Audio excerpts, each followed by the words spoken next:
Alright, welcome back. SP Kennel, Allie Zirkle here. Now I've gone 750 miles down the Iditarod trail.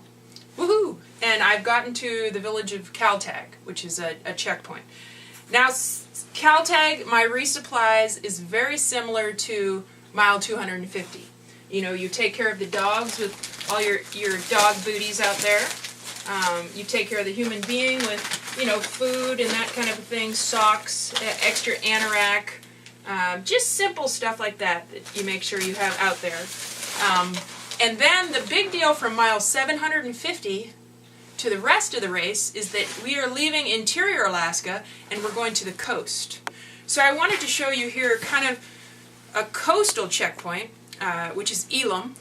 And the important things to think about out on the coast revolve a lot more around wind, blizzards, and dog care. So what I wanted to show you was the different options for jackets that we have out here. Because our dogs, you'll often see them running in dog jackets. So one of our options is a pretty rigid, you'll see it's really canvasy dog jacket that doesn't let any wind in at all. The problem with this jacket is when it is really cold, 20 or 30 below, it's really rigid and it actually rips. So we only use that when it's pretty warm and windy. Our most common jacket that we use is this little windbreaker. Really nice. The inside you can see is not only windproof but waterproof. It's a very light jacket so the dogs can barely feel it's on them. It's like a slicker for a human being. So oftentimes we'll be in these jackets.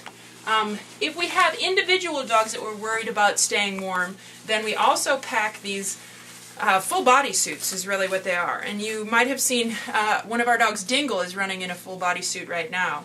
And it's a little bit silly, a little bit of a get-up, but their whole body goes in here. Front legs is this side, and back legs is this side. It even has a little tinkle hole, just to make sure they can tinkle while they have it on.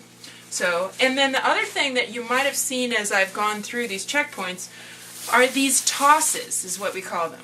And what they are is when a dog is sleeping in straw, say with a blanket on, what the extra protection we want to give them is to put a blanket on top of them.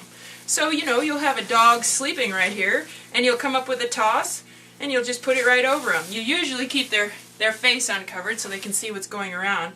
But I really like these. These are extra added protection that is nothing to come up with. It's basically polar fleece.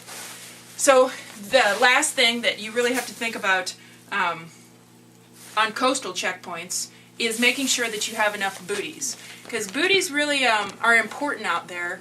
There's a lot of different conditions in the snow. Some of the time it's really icy, and sometimes it's actually it's quite hard on their feet if you don't keep them protected.